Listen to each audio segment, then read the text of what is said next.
வாழ்த்தி வரவேற்றுக் கொள்கிறேன். நமது ஆரம்பம் பிதா குமாரன் பரிசுத்த ஆவியின் நாமத்தில் உள்ளது. ஆமென். தலைகளை தாழ்த்தி கடவுளை நோக்கி நாம் இறை வேண்டுதல் செய்வோம். பரலோக பிதாவே, இந்த ஆசீர்வதிக்கப்பட்டதான நாள் கால வேளைக்காக நாங்கள் உம்மை நன்றியோடு துதிக்கிறோம், உம்மை ஸ்தோத்திரிக்கின்றோம். கடவுளே, இவ்வேளையிலுமாக நாங்கள் உம்முடைய பிள்ளைகளாக ஒன்றிணைந்து கடவுளை இந்த ஆராதனையிலே நாங்கள் கலந்து கொள்ளவும், சுவாமி, நாங்கள் ஓரிடத்தில் கூட முடியாவிட்டாலும் இந்த நாளினை கடவுளுக்குரிய நாள் என்று சொல்லி நாங்கள் நினைத்து கடவுளுடைய ராட்சியம் எங்களிலே செயல்படும்படியாக உமது பாதத்தில் ஒப்படைக்கின்றோம். இந்த ஆராதனையிலே அவரவர்கள் இல்லத்திலிருந்து உம்மை நோக்கி அழைக்கவும் உம்மை தொழுது கொள்ளவும் நீர் கொடுத்திருக்கிற இந்த தருணத்திற்காக உமக்கு நன்றி. ஆராதனை துவக்க முதல் இறுதி மற்றும் கடவுளுடைய மெய்ப்பிரசன்னம் எங்களோடு இருப்பதாக. நீர் எங்களை ஆட்கொள்ளும், உம்முடைய திருசித்தத்தின்படி வழிநடத்தியருளும்.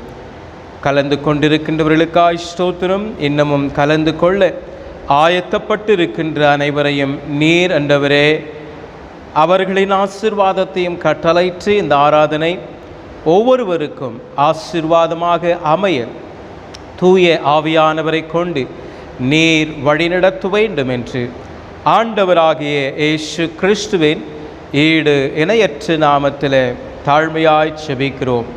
எங்கள் செபத்தை கேட்டிருளும் அன்பு நிறைந்த தகப்பனே, ஆமென். பிரியமானவர்களே, நாம் அனைவரும் சேர்ந்து பாடல் புத்தகத்திலே 74ஆம் பாடலினை நாம் பாடுவோம். பாடல் எண் 74, திருமுதல் கிருபாசலே சரணம் என்கின்ற பாடலினை நாம் பாடுவோம். திருமுதல் கிருபாசலனே சரணம், ஜெகதல ரட்சக தேவா சரணம். திருமுதல் கிருபா சரணம், ஜெகதல ரட்சக தேவா சரணம். தினமனுதினம் சரணம், கடாட்சி தினமனுதினம் சரணம் சர்வேஷா. நலம் வலையேக திருத்துவா சரணம், நமஸ்கரிவும் பர்கள் நாதா சரணம். நலம் வலையேக திருத்துவா சரணம், நலம் கரிவும் பர்கள் நாதா சரணம். அம்பினேது தருணம் தருணம், நம்பினேன் தினம் சரணம் சர்வேஷா. அருவே அருளரசே சரணம், அன்றும் என்றும் என்றும் உள்ளாய் சரணம். அருவே அருளரசே சரணம், அன்றும் என்றும் உள்ளாய் சரணம். ஆதிகுணனே தருணம், கிரணாமருள் அருள் வடிவே சரணம் சர்வேசா. உலகிடமேவிய உனதா சரணம், ஓர் கிருபாசன ஒளியே சரணம். உலகிடமேவிய உனதா சரணம், ஓர் கிருபாசன ஒளியே சரணம். ஒளி அருள்வாய் தருணம், மனோருக்கு உத்தமனே சரணம் சர்வேசா. நித்திய தோத்திர நிமலா சரணம், நிதி இஸ்ரவேலரின் அதிபதி சரணம். நித்திய தோத்திர நிமலா சரணம். நீதி இஸ்ரவேலரின் அதிபதி சரணம். மீந்தாயிது தருணம் கிருபைக்கொரு ஆதாரா சரணம். சர்வேசா திரிமுதல் கிருபாசலனே சரணம். ஜெகதல ரட்சக தேவா சரணம். தினமனுதினம் சரணம். கடாட்சி தினமனுதினம் சரணம். சர்வேஷா. பக்கம் 45. காலை ஆராதனை முறைமனை நாம் பின்பற்றுவோம். பக்கம் 45. ஆண்டவரின் உதடுகளை திறந்தருளும். அப்பொழுது என் வாய் உமது புகழை அறிவிக்கும். கடவுளே, என்னை விடுவித்தருளும். ஆண்டவரே, எனக்கு சகாயம் செய்ய விரைந்தருளும். பிதாவுக்கும் குமாரனுக்கும் பரிசுத்த ஆவிக்கும் மகிமை உண்டாவதாக. ஆதியிலும் இப்பொழுதும் எப்பொழுதுமான சதா காலங்களாய் இருக்கிறபடியே.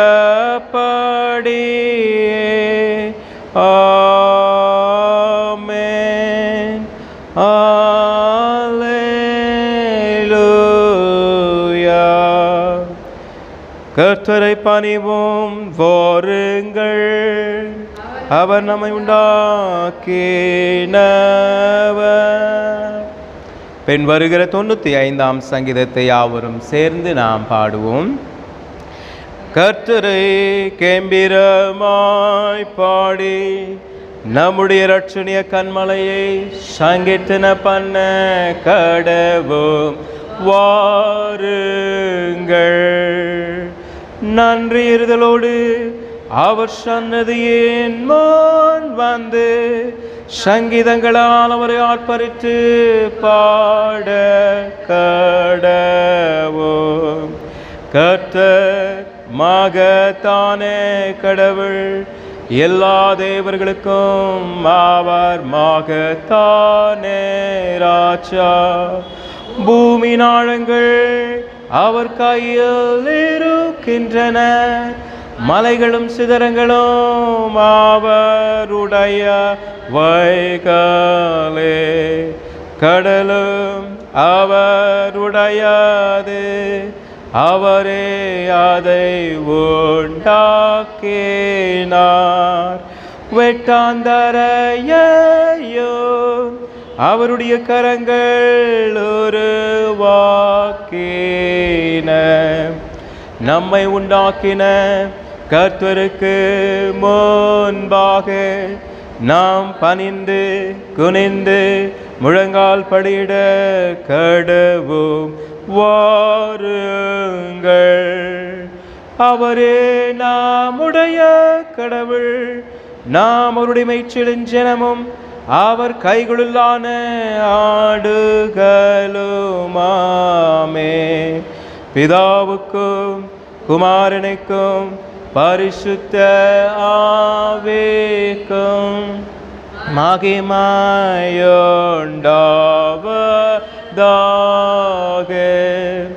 ஆதியிலும் இப்பொழுதும் எப்பொழுதுமான சதா காலங்களாயிருக்கிறபடியே.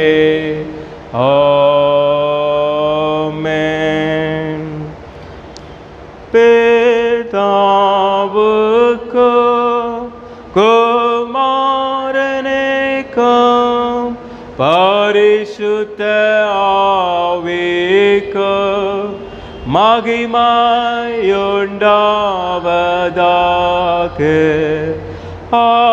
ஆதியிலும் இப்போதும் எப்போதுமான யுகயுகங்களாய் ஏரோக்கேர படியே. ஆமென்.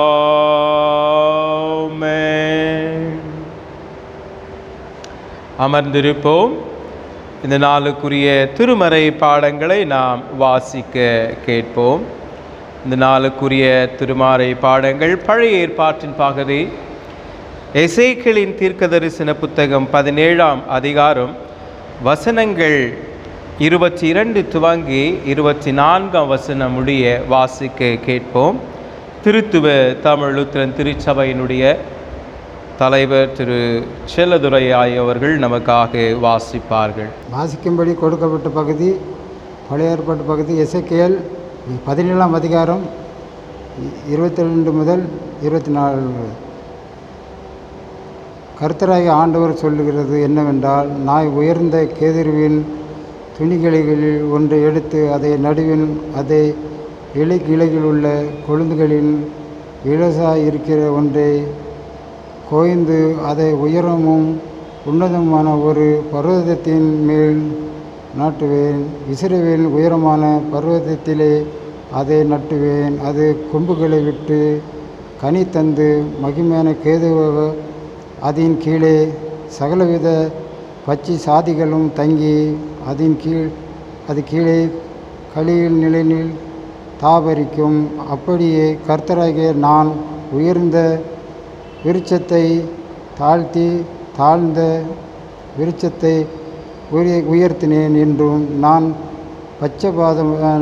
பச்சையான விருட்சத்தை பட்டு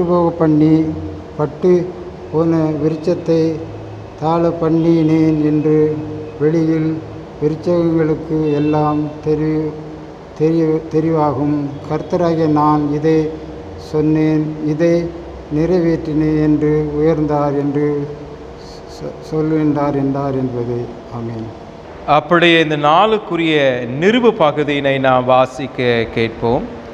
நிருப பகுதியாக 2 கொரிந்தியர் 5ஆம் அதிகாரம் வசனங்கள் 1 துவங்கி 10 உள்ள வசனங்களை வாசிக்க கேட்போம்.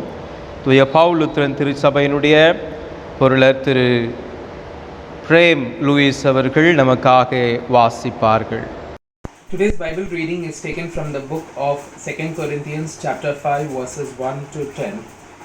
For we know that if our earthly house, this tent, is destroyed, we have a building from God, a house not made with hands, eternal in the heavens. For in this we groan, earnestly desiring to be clothed with our habitation, which is from heaven.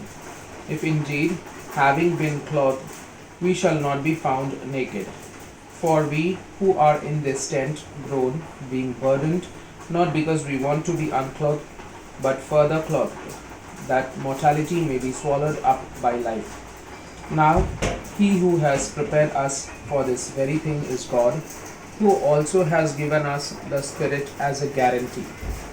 Therefore we are always confident, knowing that while we are at home in the body, we are absent from the Lord. For we walk by faith, not by sight.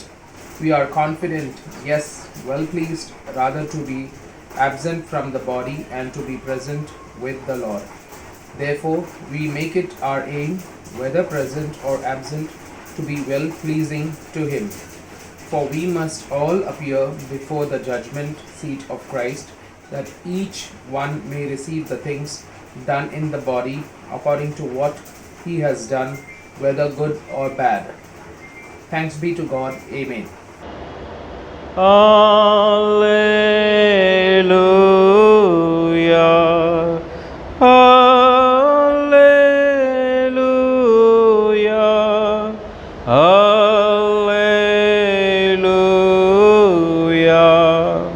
அப்படியே இந்த நாளுக்குரிய சுவிசேஷ பகுதியினை நாம் வாசிக்க கேட்போம். சுவிசேஷ பகுதியாக பரிசுத்த மார்க் என்பவர் எழுதின சுவிசேஷ புத்தகம் 4ஆம் அதிகார வசனங்கள் 26 துவங்கி 34ஆம் வசனம் முடிய நான் வாசிக்க கேட்போம்.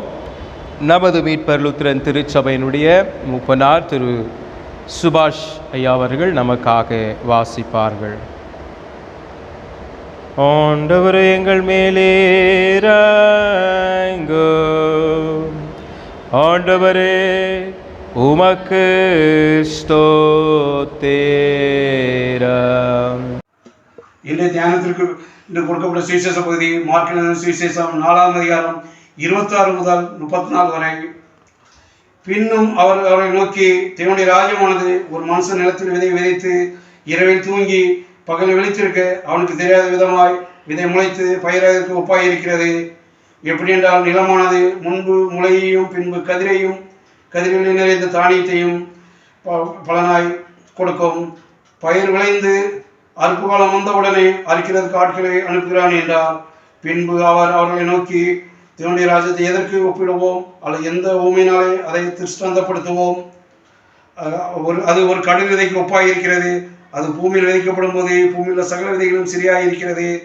விதைக்கப்பட்ட பின்போ அது வளர்ந்து சகல பூண்டிகளும் பெரிதாகி ஆகாயத்து பறவைகள் அதனுடைய நிலையில் வந்தடைத்தக்க பெரிய கிளைகளை விடும் என்றார். அவர்கள் கேட்டறியும் திராணிக்கத்தக்க அவர்கள் இப்படிப்பட்ட அநேக ஊமையினாலே அவர்களுக்கு விசனத்தை சொன்னார். ஊமைகளில் அவர்களுக்கு ஒன்றும் சொல்லவில்லை. அவர்கள் தம்முடைய சீசர் தனித்திருக்கும் போது அவருக்கு எல்லாவற்றையும் உயர்த்தி சொன்னார் என்பது வாசிக்கின்ற வேதபாடம் வாசித்து முடிந்தாயிற்று. ஆண்டவரே எங்கள் மேலிரங்கும். ஆண்டவரே உமக்கு ஸ்தோத்திரம். கடவுளுடைய ஜீவனுள்ள வசனங்களை வாசிக்க கேட்ட நாம் அதற்கு மறுமொழியாக நம்முடைய விசுவாசத்தை உறுதிப்படுத்துகின்ற வண்ணமாக சகல பரிசுத்தவான்களோடு இணைந்து அப்போஸ்தல விசுவாச அறிக்கையினை நாம் அறிக்கை செய்வோம். பரலோகத்தையும் பூலோகத்தையும் படைத்த சர்வ வல்ல பிதாவாகிய கடவுளை விசுவாசிக்கிறேன். அவருடைய ஒரே பேரான குமாரனும் நம்முடைய ஆண்டவருமாகிய இயேசு கிறிஸ்துவை விசுவாசிக்கிறேன்.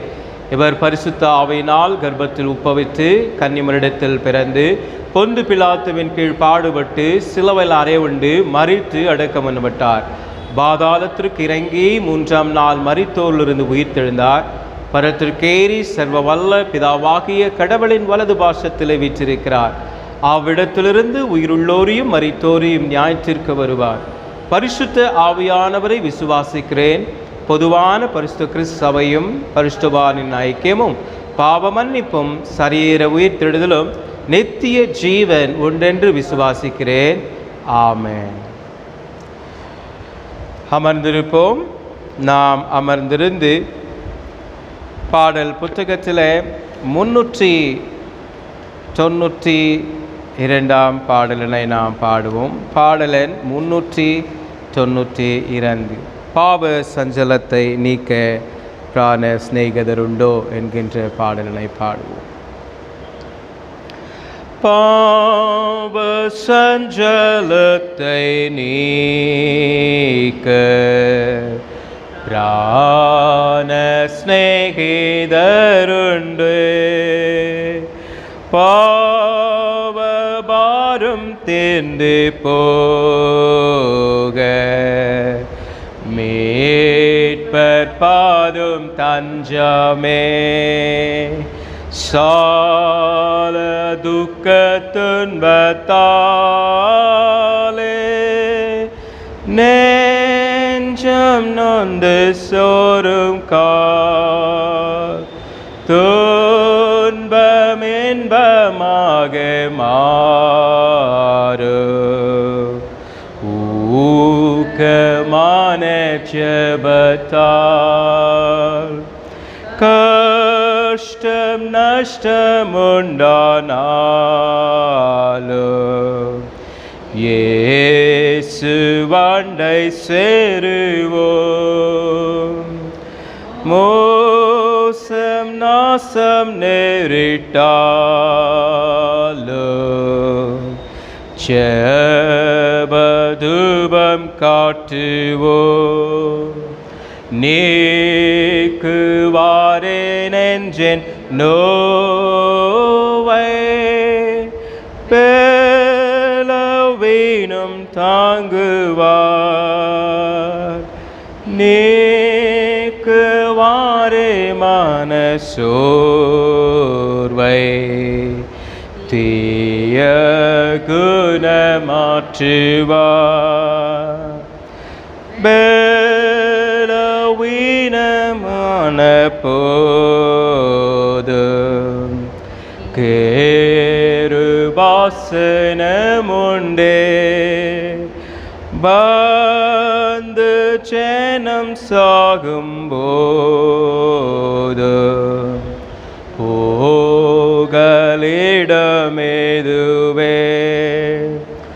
ஓப்பெல்லாத நேசா ஓமை நம்பினேசேப்போ அளவற்ற அருள்நாதா ஓமை நோக்கி கெஞ்சுவோம்.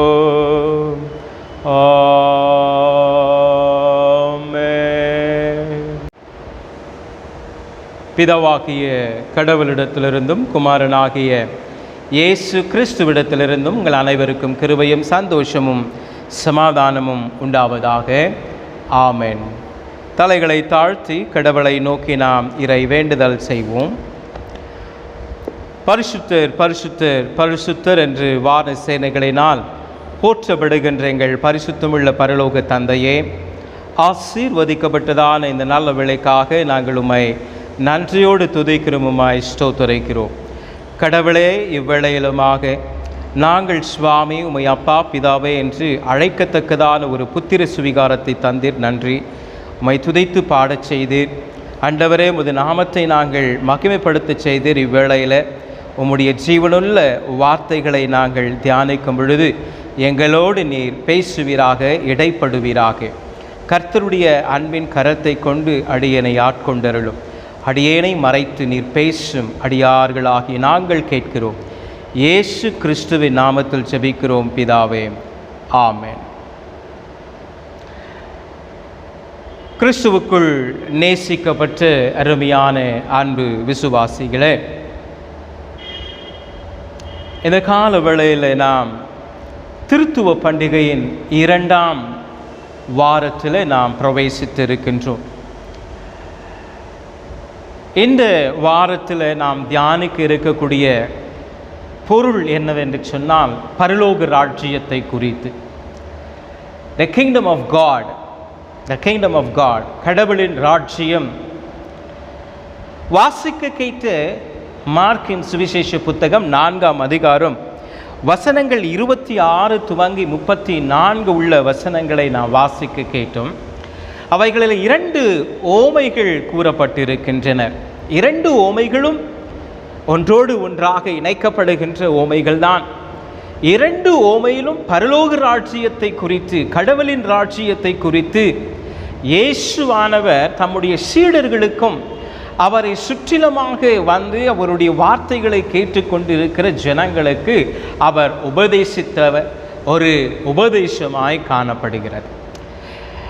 இயேசுவானவர் அவ்வப்பொழுதுமாக அவருடைய உபதேசங்களை சொல்லுகிற பொழுது அவர் ஓமையின் வழியாக சொல்லி மக்கள் எளிதாக புரிந்து கொள்ள வேண்டும் என்பதின் நோக்கத்தோடு அவர் ஓமைகளை கொண்டு கடவுளின் வார்த்தைகளை எடுத்து உரைப்பது வழக்கம். அப்படிதான் இங்கு பார்க்கின்ற பொழுது வளருகின்ற விதையை குறித்தும் கடுகு விதையை குறித்தும் 2 ஓமைகள் இந்த நாளுக்குரிய சுவிசேஷ பகுதியில் நாம் வாசிக்க கேட்டோம். அன்பானவர்களே, அந்த ஓமைகள் ஒரு சிறிய ஓமைதான். அதனுடைய கருத்தோ பெரிதான ஒரு கருத்தாக காணப்படுகிறது. அந்த கருத்தினை நாம் புரிந்து கொள்வதற்கு முன்பதாக, அதை பற்றி நாம் முற்றிலுமாக தியானிப்பதற்கு முன்பதாக, அந்த பரலோக ராஜ்யம், கடவுளின் ராஜ்யம் என்றால் என்ன என்பதை குறித்து நாம் புரிந்து கொண்டால் இந்த ஓமைகளை நாம் எளிதாக புரிந்து கொள்ள முடியும். ஆகவே நாம் பரலோக ராஜ்யம் என்றால் என்ன, அல்லது கடவுளின் ராஜ்யம் என்றால் என்ன என்பதை குறித்து நாம் இங்கே சற்று தியானிப்போம். The kingdom of God, the kingdom of God or kingdom of heaven, both are same. இரண்டும் ஒன்றுதான். கடவுளின் ராஜ்யமும் அதுதான், பரலோக ராஜ்யமும் அதுதான்.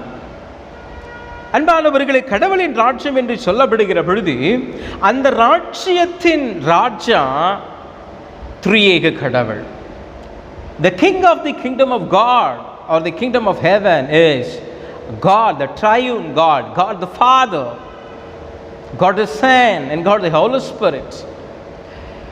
கடவுள் அந்த ராஜ்யத்தின் ராஜாவாக இருக்கின்றார். கடவுள் அந்த ராஜ்யத்தின் ராஜாவாக இருக்கின்றார். அது மாத்திரமல்லாமல் கடவுளின் ராஜ்யம் என்று சொல்லுகிற பொழுது அது இந்த உலகத்திற்குரிய ராஜ்யம் அல்ல. It is not the ruling or kingdom of this world, but it is the ruling and the kingdom of the heaven. கடவுள் ராஜ்யம் செய்யக்கூடிய ராஜ்யம் அது பூலோகத்தின் ராஜ்யம் அல்ல, பூலோகத்தின் ராஜ்யம் அல்ல. அது கடவுளின் ராஜ்யம், பரலோகத்தின் ராஜ்யமாய் இருக்கிறபடியால் கடவுள் அதை ராஜரீகம் செய்கின்றார். அடுத்தபடியாக இந்த கடவுளின் ராஜ்யத்தை குறித்து சொல்லுகிற பொழுது அது எப்படிப்பட்டதான ஒரு ராஜ்யம் என்று சொன்னால் ஆவிக்குரிய ராஜ்யத்தின் ராஜ்யம். It is the kingship or ruling of the spiritual kingdom. Spiritual kingdom, that is the kingdom of God, that is the kingdom of heaven. ஆவிக்குரிய வாழ்வினை, ஆவிக்குரிய ராஜ்யத்தை செய்கின்றதுதான் கடவுளின் ராஜ்யம்.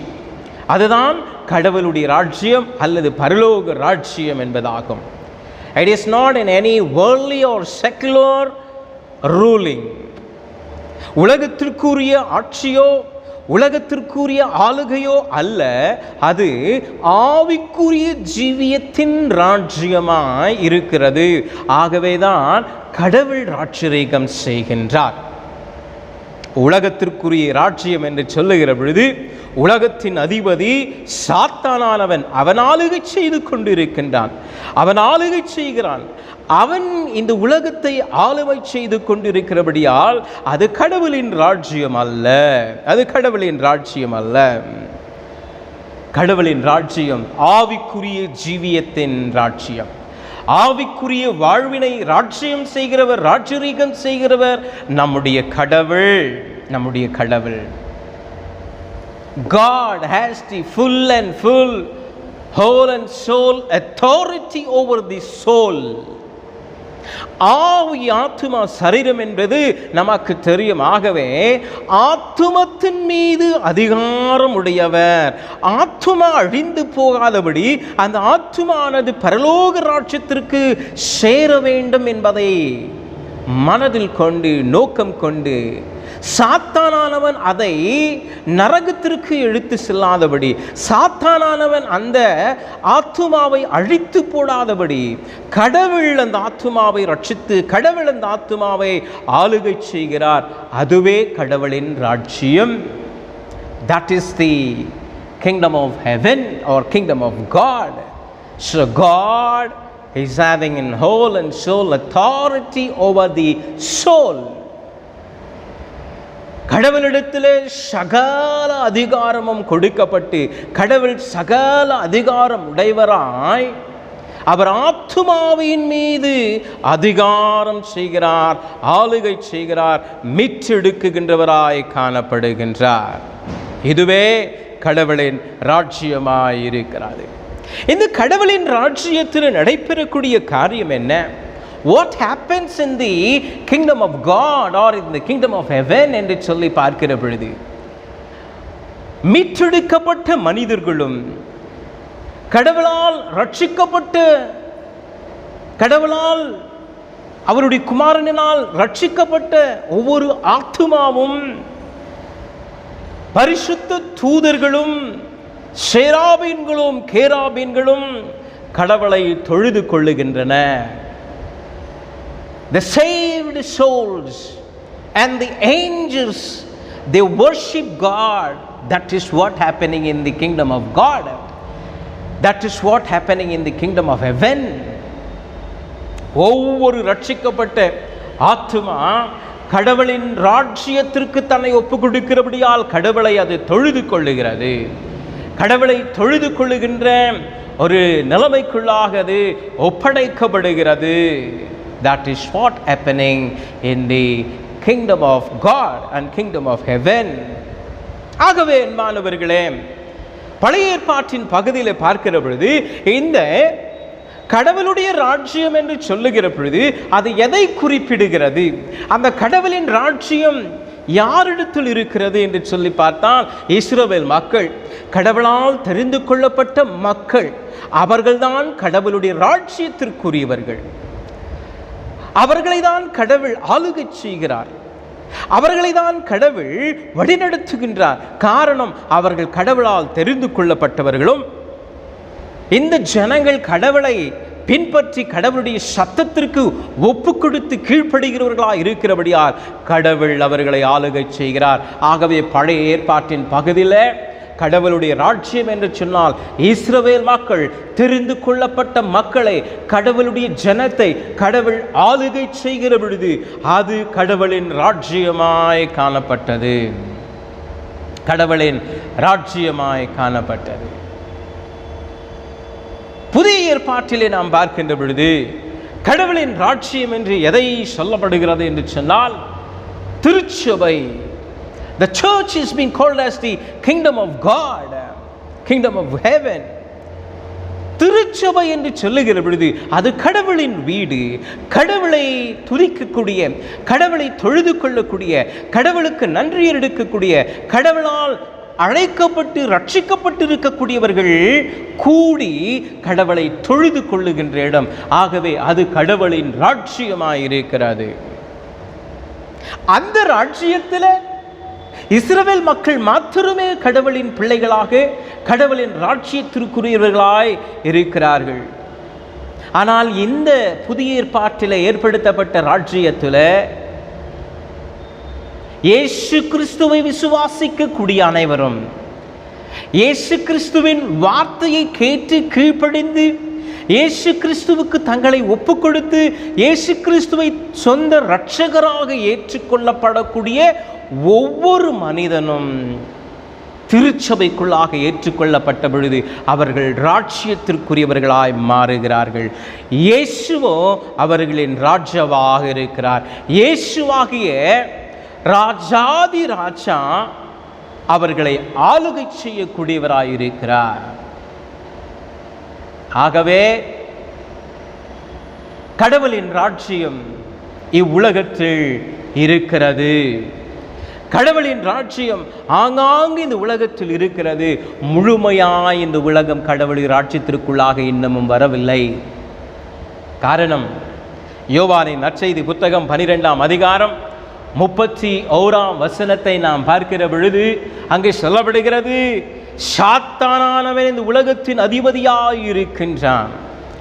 16ஆம் அதிகாரம் 11ஆம் வசனத்தை வாசிக்கிற பொழுது, சாத்தானானவன் உலகத்தில் அதிபதியாயவன் இருக்கின்றபடியால் இன்னமும் கூட இந்த உலகமானது முழுமையாய் கடவுளுடைய ராஜ்யத்திற்குள்ளாக அது வரவில்லை. வாசிப்போம். யோவானின் நற்செய்தி புத்தகம் 12ஆம் அதிகாரம் 31ஆம் வசனத்தை வாசிப்போம். யோவான் 12:31. இப்பொழுது இந்த உலகத்திற்கு நியாய தீர்ப்பு உண்டாகுகிறது. இப்பொழுது இந்த உலகத்தின் அதிபதி புறம்பாக தள்ளப்படுவான். புறம்பாக அவன் தள்ளப்படுவான். 16ஆம் அதிகாரம் 11ஆம் வசனத்தை வாசிப்போம். இங்க 12:31 சொல்லப்படுகிறது, அவன் சத்துருவானவன் உலகத்தின் அதிபதியாய் இருக்கிறான், அவன் புறம்பாக்க தள்ளப்பட போகிறவன். வாசிப்போம் 16-11. இந்த உலகத்தின் அதிபதி நியாய தீர்க்கப்பட்டதினாலே நியாய தீர்ப்பை குறித்தும் கண்டித்து உணர்த்துவார் பரிசுத்த ஆவியானவர். ஆகவே அன்பானவர்களே, இந்த உலகம் முழுமையாக இன்னமும் கடவுளுடைய ராஜ்யத்திற்குள்ளாக வரவில்லை. ஆனால் இந்த உலகத்தின் அதிபதியானவன் அவன் தோற்கடிக்கப்பட்டவனாய் கர்ஜிக்கிற சிங்கத்தை போல எவனை விழுவங்களாமோ என்று அவன் வகை தேடி சுற்றி கொண்டிருக்கிறான். அவன் முழுமையாக அழிக்கப்பட போகின்ற நேரம் சமீபத்தில் இருக்கிறது. அதுவே கிறிஸ்துவின் 2ஆம் வருகை. ஆண்டவராக இயேசு கிறிஸ்துவின் இரண்டாம் வருகையிலே இவ்வுலகத்தின் அதிபதியாகிய சாத்தான் முற்றிலுமாக அவன் அழிக்கப்படுவான். அப்பொழுது இந்த உலகம் முழுவதுமாக கடவுளுடைய ராஜ்யமாக அது மாறப்படும். கடவுளுடைய ராஜ்யத்தின் கீழாக வந்து சேரும்.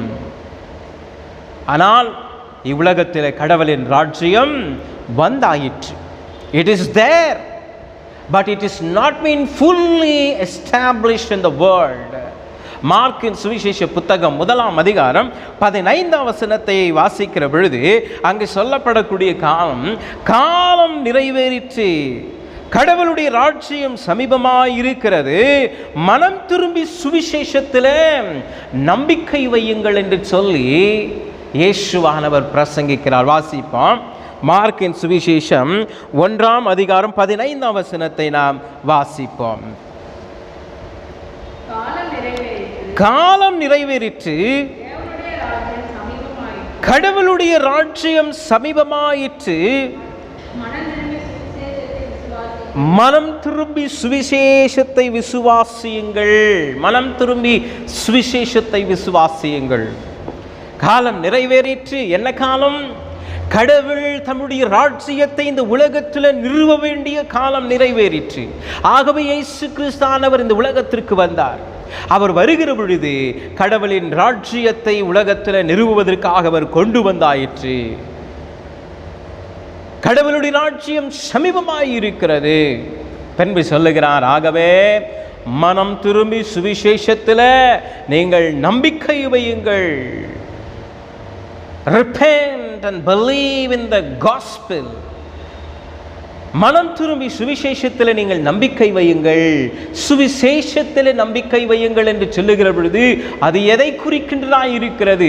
சுவிசேஷம் என்று சொல்லுகிற பொழுது கிறிஸ்துவின் அவருடைய பிறப்பு, அவருடைய ஊழியம், அவருடைய உபதேசம், அவருடைய பாடுகள், அவருடைய உயிர்த்தெழுதல், அவருடைய பரத்துக்கேறுதல், அவருடைய இரண்டாம் வருகை மட்டுமாக விசுவாசியுங்கள். இதுவே சுவிசேஷம். சுவிசேஷம் என்று சொல்லுகிற பொழுது பரலோக ராஜ்யத்திலிருந்து வந்த சத்தியமே சுவிசேஷம். The truth which came from the heaven above is the gospel. The truth is nothing but the truth is no one else, the Lord Jesus Christ. அந்த சத்தியமே இயேசு. அந்த சத்தியமே இயேசு. ஆகவே சுவிசேஷம் என்கின்ற இயேசுவிலே நீங்கள் விசுவாசம் கொள்ளுங்கள். பரலோக ராஜ்யம் சமீபமாயிருக்கிறது. விசுவாசம் கொள்ளுகிறவர்கள், அந்த சத்தியத்திற்கு கீழ்ப்படுகிறவர்கள், அந்த சத்தியத்திற்குள்ளாக ஒப்புக் கொடுக்கின்றவர்களோ பரலோக ராஜ்யத்தின் பிள்ளைகளாய் மாறுவார்கள். பரலோக ராஜ்யத்திற்குள்ளாக எடுத்துக்கொள்ளப்படுவார்கள். மனம் திரும்பாத ஆத்துமாக்கள் அநேகமாக இருக்கிறது. அன்பானவர்களே, அநேகமாய் இருக்கிறது. 2-3 நாட்களுக்கு முன்பதாக ஒருவரோடு பேசிக்கொண்டிருந்த பொழுது சொன்ன காரியம், பாவம் அதிகமாய் பெருகிக் கொண்டே தான் இருக்கிறது உலகத்தில். நிர்விசாரணமான ஒரு வாழ்க்கை, எப்படியாகிலும் சாக போகிறோம். ஆகவே கண்ணின் இச்சைகளுக்கு ஒப்பு கொடுத்து, உலகத்தின் சிற்றின்பங்களுக்கு ஒப்பு கொடுத்து, உலகத்தின் ஆசாவாசங்களுக்கு ஒப்பு கொடுத்து, நாம் இருக்க மட்டமாக அனுபவித்து செத்து போவோம் என்று சொல்லி வாழ்ந்து கொண்டிருக்கிற மக்கள் 1000 கோடியாய் இருக்கிறார்கள். ஆனால் அவர்களுடைய ஆத்துமா நஷ்டப்படுகிறது என்பது அவர்களுக்கு தெரியவில்லை. Many don't believe in the kingdom of heaven. பரலோக ராஜ்யத்தை, இந்த வாழ்க்கைக்கு பின்பு இருக்க போகின்ற ஒரு நித்தியமான கடவுளின் ராஜ்யத்தின் வாழ்க்கையை குறித்து, நித்திய ஜீவனை குறித்து அநேகருக்கு அறிவில்லாமல் இருக்கிறார்கள். இந்த ஆத்துமா பாதாளத்திற்கு செல்லுமே என்று சொன்னால் பரலோக ராஜ்யத்திற்குள்ளாய் அது பிரவேசிக்காதே என்கிறது அவர்களுக்கு தெரியாமல் இருக்கிறார்கள். சிலர் தெரிந்தும் அதை அக்கறை கொள்ளுவதில்லை, அதை ஒரு பொருட்டாக எடுப்பதில்லை. அருமையான தேவ ஜனமே, விசுவாசத்தை, இந்த வார்த்தையை கேட்டுக்கொண்டிருக்கிற விசுவாசிகளே, உங்கள் ஆத்துமா நஷ்டப்பட்டு போகாதபடி காத்துக்கொள்ளுங்கள். உங்களுடைய ஆத்துமா உலகத்தில் வாழ்ந்து கொண்டிருக்கிற பொழுது உங்களுடைய ஆத்துமா நஷ்டப்படுமே என்று சொன்னால் பரலோக ராஜ்யத்திற்குள்ளாய் பிரவேசிக்க முடியாது. அதுவோ நித்திய ஆக்கினைக்குள்ளாக தள்ளப்படும். கடவுளின் ராஜ்யம் சமீபமாய் இருக்கிறது. அநேகர் தங்களை மாய்த்து கொள்ளுகிறவர்கள் உண்டு. அநேகர் தற்கொலைக்கு ஒப்புக் கொடுக்கிறவர்கள் உண்டு. அநேகர் இன்னமும் கூட பாவ இச்சையில் வாழ்ந்து கொண்டு அவர்களுடைய சரீரத்தை பாவத்திற்கு ஒப்புக் கொடுத்து வாழ்ந்து கொண்டிருக்கிறவர்கள் உண்டு. அன்பான தெய்வ ஜனமே, அன்பான தெய்வ விசுவாசிகளே, உன் ஆத்துமா நஷ்டப்படாதபடி நீ காத்துக்கொள்ள வேண்டியது அவசியம். இன்னமும் வேதாகமத்தை வாசிப்பதற்கு தங்களை ஒப்புக்கொடுக்காத ஜனங்கள் உண்டு. கடமைக்காக வேதத்தை வாசித்து ஜபத்தை செய்து வாழ்ந்து கொண்டிருக்கிறவர்கள் உண்டு. இனி காலம் செல்லாது அருமையானவர்களே, இனி காலம் செல்லாது, இனி காலம் செல்லாது. எனக்கு அருமையான தெய்வ ஜனமே, ஆண்டவராக இயேசு கிறிஸ்து சொல்லுகிறார், காலம் நிறைவேறினது. உங்களுக்கு கொடுத்த காலங்கள் எல்லாம் முடிந்து போன இது காலம் நிறைவேறிற்று. கடவுளுடைய ராஜ்யம் சமீபமாய் இருக்கிறது. மனம் திரும்பி சுவிசேஷத்தில் நீ நம்பிக்கை கொள். நீ மனம் திரும்பி சுவிசேஷத்தில் நம்பிக்கை கொள்ளுகிற பொழுது கடவுளின் ராஜ்யத்திற்குள்ளாய் சேர்க்கப்படுகிறாய். உன் பாவங்களை எல்லாம் அறிக்கை செய்து நீ மனம் திரும்புகிற பொழுது கடவுளுடைய ராஜ்யத்திற்குள்ளாக நீ வரவழைக்கப்படுகிறாய். உனக்கு கடவுளுடைய ராஜ்யம் வேண்டும் என்று சொன்னால் இயேசுவிலே நீ நம்பிக்கை கொள்ள வேண்டும். இயேசுவானவர் இந்த உலகத்திலே கடவுளுடைய ராஜ்யத்தை அவர் நிறுவிவிட்டார். அன்பான தெய்வ ஜனமே, பாவத்தில் வாழ்ந்து கொண்டிருக்கின்ற, இருளிலே வாழ்ந்து கொண்டிருக்கிற மக்களின் வாழ்க்கையில பெரிய வெளிச்சம் உண்டாயிற்று. உதித்தனர். வெளிச்சத்தை கண்டு கொண்டவர்கள் எல்லாம் பரலோக ராஜ்யத்தின் பிள்ளைகள். வெளிச்சத்தில் வாழ விரும்புகிறவர்கள் எல்லாம் கடவுளின் ராஜ்யத்தின் பிள்ளைகள். கடவுளுடைய வசனத்திற்கு தங்களை ஒப்புக் கொடுத்து வாழ்ந்து கொண்டு இருக்கிறவர்கள் எல்லாம் கடவுளுடைய ராஜ்யத்தின் பிள்ளைகள். கடவுளுடைய வசனத்திற்கு புறம்பே, கடவுளுடைய வசனத்திற்கு மாறாக நடந்து கொண்டு ஆண்டவருடைய வார்த்தைக்கு கீழ்ப்படியாமல் இருக்கக்கூடிய கல் நெஞ்சக்காரர்கள் எல்லாம் இவ்வுலகத்தின் அதிபதியாகிய சாத்தானின் ராஜ்யத்திற்குரியவர்களாயிருக்கிறார்கள். என் வசனத்தை கேட்டுக்கொண்டிருக்கிறேன் என கருமையான தெய்வச்சனமே, நீ கடவுளின் ராஜ்யத்திற்குள்ளாயிருக்கிறாயா அல்லது பிசாசின் ராஜ்யத்திற்குள்ளாய் இருக்கிறாயா? நீ எங்கே இருக்கிறாய்? நீ கடவுளுடைய ராஜ்யத்தின் பிரஜையாய் நீ மாற வேண்டுமா? Do you want to become the citizen of the kingdom of God? Repent today. Repent today. For the Holy Spirit will strengthen you and guide you. For the Holy Spirit will strengthen you and guide you. ஆண்டவருடைய ஒவ்வொரு வார்த்தைகளும் நம்மோடு கூட இடைப்படும். பரிசுத்த ஆவியானவர் செயல்படுவார். பரலோக ராஜ்யத்தின் ஆசீர்வாதங்கள் என்ன? பரலோக ராஜ்யத்தில் நடைபெறுகின்ற காரியம் என்ன என்பதை பார்த்தோம். அவரை தொழுது கொள்ளுவார்கள். பரிசுத்தர் பரிசுத்தர் பரிசுத்தர் என்று ரட்சிக்கப்பட்டவர்களும் தூதர்களும் அவர்களை தொழுது கொள்ளுவார்கள். அது பரலோக ராஜ்யத்தில் நடைபெறுகின்ற காரியம். பரலோக ராஜ்யத்திலே கிடைக்கக்கூடிய ஆசீர்வாதம் என்ன? நமக்கு முதலாவதாக நம்முடைய பாவங்கள் மன்னிக்கப்படுகிறது. The gift or the blessing of the kingdom of heaven or the kingdom of God is, first, your sins will be forgiven. உடைய பாவங்கள் மன்னிக்கப்படும் முதலாவதாக. இரண்டாவதாக சொல்லப்படக்கூடிய காரியம், நீயோ விடுதலை பெறுவாய். You will be liberated. You will be freed from the satanic slavery. பிசாசின் அடிமை தனத்திலிருந்து உனக்கு விடுதலை உண்டாயிருக்கும். மூன்றாவதாக, God will fulfill the promise that He had given to you. கொடுக்கப்பட்ட வாக்குத்தத்தம் உன் வாழ்விலே நிறைவேற்றப்படும். நிறைவேற்றப்படும். எத்தனை பேருடைய வாழ்க்கையில ஆண்டவர் கொடுத்திருக்கிற ஆண்டவருடைய வசனங்கள் நிறைவேறி கொண்டு வருகிறது. That is the gift, that is the blessing you are getting from the kingdom of heaven, because you accepted Jesus and you are in Jesus kingdom. கிறிஸ்துவை ஏற்றுக்கொண்டபடியால் கிறிஸ்துவின் ராஜ்யத்திற்குள்ளாய் நீ இருக்கிறாய். ஆகவே உன் பாவங்கள் மன்னிக்கப்பட்டு கடவுள் உன்னை விடுதலையாக்கி அவர் கொடுத்த வாக்குறுதியின் வசனங்களை உன் வாழ்க்கையில நிறைவேற்றி கொண்டு வருகிறார். நிறைவேற்றி கொண்டு வருகிறார். ஐயோ, நான் இயேசுவை அறிக்கை செய்து ஏற்றுக்கொண்டு திருமுழுக்கை பெற்ற பொழுதிலும் கூட இன்னமும் என் வாழ்க்கையில அநேக ஆசீர்வாதங்கள் இல்லையே. நீ எங்கேயோ ஒரு இடத்துல தடுமாற்றத்தில் இருக்கிறாய் என்பதன் அர்த்தம் உன் பாவங்கள் மன்னிக்கப்பட்டும் கூட நீ இன்னமும் பாவத்தில் இருக்கிறாய் என்பது அர்த்தம். ஆண்டவர் உன்னை விடுதலை ஆக்கியும் கூட, கடவுளுடைய ராட்சியம் உனக்குள் வந்தும் கூட நீ இன்னும் அந்த ராட்சியத்திலே நிலைத்திராமல் சார்ந்து வாழாமல் வாழ்ந்து கொண்டிருக்கிறாய் என்பதன் அர்த்தம். See where you are stumbling. எங்கே நீ தடுமாறி கொண்டிருக்கிறாய் என்பதை நீ நினைத்து பார், ஆராய்ந்து பார். அங்கே உனக்கு ஆண்டவர் ஒரு வழியை காண்பிப்பார். Then you will receive the kingdom's blessing. The promises will be fulfilled. எனக்கு அருமையான தெய்வ ஜனமே, ஆண்டவர் ஒரு காலமும் கொடுக்கிற வார்த்தையிலிருந்து பின்வாங்குகிற தேவன் அல்ல. ஆண்டவர் ஒரு காலமும் கொடுக்கிற வார்த்தைகளிலிருந்து அவர் பின்வாங்குகிறவர் அல்லவே அல்ல. அவர் நிறைவேற்றுகிறவராயிருக்கிறார். எசேக்கியேலின் தீர்க்கதரிசன புத்தகம் 17ஆம் அதிகாரத்தில் 22 துவங்கி 24ஆம் வசனம் முடிய நாம் வாசிக்க கேட்டோம். 22ஆம் வசனத்தில் சொல்லப்படுகிறது, உயர்வான கேதுருவின் மரத்திலிருந்து ஒரு கிளையை உடைத்து அதனிருந்து இருக்கக்கூடிய துளிரை நான் பிட்டு உயர்ந்த மலையிலே நான் நாட்டுவேன். அதுவோ எல்லா கொடி செடிகளிலும் உயர்ந்த ஒரு பெரிய ஒரு கேதுரு மரமாக அது வளரும். ஆங்கிலத்தில் சொல்லப்படுகிறது, it will grow as a majesty cedar என்று சொல்லப்படுகிறது. majesty. வாசிப்போம் 22ஆம் வசனத்தை. கர்த்தராகிய ஆண்டவர் சொல்லுகிறது என்னவென்றால்,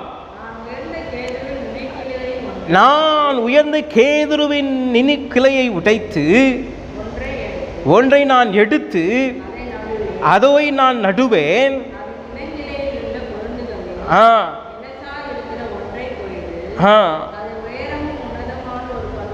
உயரமும் உன்னதமான ஒரு பர்வதத்திலே நான் நாட்டுவேன்.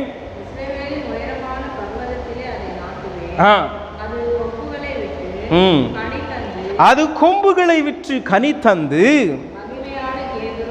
மகிமையான கேதுருவாய் அது மாறும். It will become a majesty cedar tree. அதன் கீழே சகலவித பட்சிகளும் வந்து தங்கி அதன் கிளைகளின் நிழலிலே அது தாபரித்து கூடுகளை கட்டிக்கொள்ளும். அப்படியே கர்த்தராகி நான் உயர்ந்த விருட்சத்தை நான் தாழ்த்தி தாழ்ந்த விருட்சத்தை நான் உயர்த்துவேன். இதை ஏன் இப்படியாய் சொல்லுகிறார்? போதுங்க, ஏன் இப்படியாய் சொல்லுகிறார்? எதற்காக சொல்லுகிறாரே என்று சொன்னால், இஸ்ரவேல் மக்களுடைய ராஜாவாகிய செபிதியின் காலம் முடிந்த பின்பு, செதியோக்கின் காலம் முடிந்த பின்பு பாபிலோனர்கள் நினைத்துக் கொள்ளுகிறார்கள், இத்துடன் இந்த யூதாவின் ராஜரீகம் முடிந்தாயிற்று என்று சொல்லி இனி ஒரு ராஜாவும் தோன்ற மாட்டார் என்று சொல்லுகிறார்கள், நினைத்து கொண்டிருக்கிறார்கள். ஆனால் இயேசுவோ அந்த நுனி கிளையின் அந்த ஒரு இளம் துளிரை நான் எடுத்து உயர்ந்த மலையில நான் நாட்டுவேன் என்று சொன்னது அது இயேசுவை குறிக்கிறதா இருக்கிறது. ஒருவேளை கடவுள் சொன்ன வார்த்தை, தாவீதின் சந்ததியிலே நான் தாவீதுடைய வம்சத்திலே நான் ஒரு ராஜாவை எழுப்புவேன் என்று சொன்ன வார்த்தை வீணாகி விடுமோ? அந்த வாக்குத்தத்தம் நிறைவேறாமல் போய் விடுமோ? நிச்சயமாகவே அது ஒரு காலமும் நிறைவேறாமல் போகாது. அதை தான் இங்கு சொல்லப்படுகிறது. செதேக்கியாவின் மரணத்திற்கு பிறகு யூதாவின் தேசத்தில் ஒரு ராஜாவும் இனி வரப்போவதில்லை என்று நினைத்துக் கொள்ளுகிறார்கள். ஆண்டவர் சொல்லுகிறார், இல்லை, நான் உயர்ந்த கேதுருவிலே ஒரு கிளை உடைத்து அதனுடைய நுனி கிளையை எடுத்து நான் நாட்டப் போகிறேன். அதுவோ காணப்படக்கூடிய எல்லா கொடி செடிகள் எல்லா மரங்களை காட்டிலும் உயர்ந்த ஒரு மகிமையான ஒரு கேதுருவாய் அது வளரும். மகிமையான கேதுருவாய் அது வளரும்.